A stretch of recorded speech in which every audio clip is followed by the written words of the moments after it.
All right. Thank you, everybody, for being here. I'll try to move this along and get us all back to looking at our cell phones as soon as I can. Because that's all we want to do, right? Even me saying that out loud, everybody's getting a little itchy. Like, it has been a little while since I haven't seen a tweet in about 15 minutes. I'm getting a little... I spend most of my time these days trying not to look at my phone. It's like a constant battle of just like, oh, all right, no, I'm fine. I don't need to look. I don't care. There could be an email, could be a tweet, could be a tit. I don't know, but I'm not even going to check it out. It doesn't matter. Not a big deal. I like to, you go out to dinner with somebody these days, and both of you just put your cell phones on the table, it's just like a little threat, just like, I just want you to know. I have options here, all right? If this doesn't deliver, I have a device.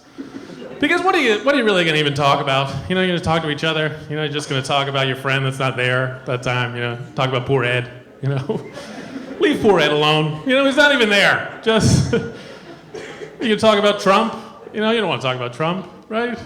I don't want to talk about Trump. I don't want to talk about Trump. The thing about Trump is, so similarly, I spend equal amount of time trying not to think or talk about Trump. Because I kind of want to just go back to that time in all of our lives when no one thought about Trump. Really, it wasn't that long ago that if somebody said, Trump's giving a speech next week, you would have been, a speech? Like, why? About what? Like, a speech. Now it's kind of a big deal. And, this isn't like the most insightful take, but wasn't that hair kind of a deal? Isn't it a deal breaker? It just doesn't, I realize that's shallow, but it's so silly. This is it's silly hair. And you look at it and you're like, this is a silly man, And he's always trying to get people to touch it or muss it up, it's like nobody disputes it's on there. I see that it's there. The question is, how the fuck did it get there? And what unholy system is keeping the whole thing together? That's the question. Thank you, yeah. So I have two kids. I'm a father of two. I have a 2-year-old and a 5-year-old. A 5-year-old, 5 years. 5 years I've been working, molding, sculpting. Don't do that, do this. 5 years. Nothing to show for it.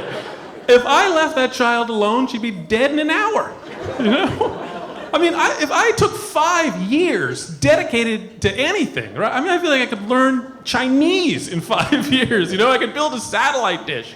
She can't even wipe her own ass. 5 years. Which is not to say I'm not proud of my children. I'm very proud of my children. I love my children in photographs. I love photographs of my children. I don't know if anybody has kids, but there's a thing where if I saw a picture of my 2 kids, I could weep with joy and pride. Just beautiful children. If I walked into a room and both of my kids were standing there, it's like, oh, fuck. Oh, God. Because having kids, it's hard. It makes you, I don't know if it makes me get older or just more aware of it. It's just they grow up. That's a bigger kid than it used to be. I must be a little older, too.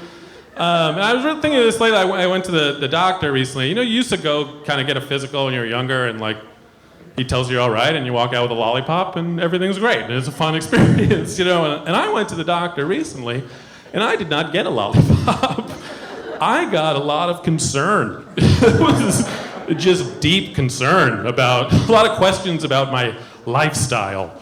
And I didn't, think being fat and lazy was a lifestyle. I wasn't trying to live a bacon, egg, and cheese lifestyle, but I guess that's the way it is, And I don't consider myself a lazy person anymore. I have 2 kids and a job. You just kind of can't be.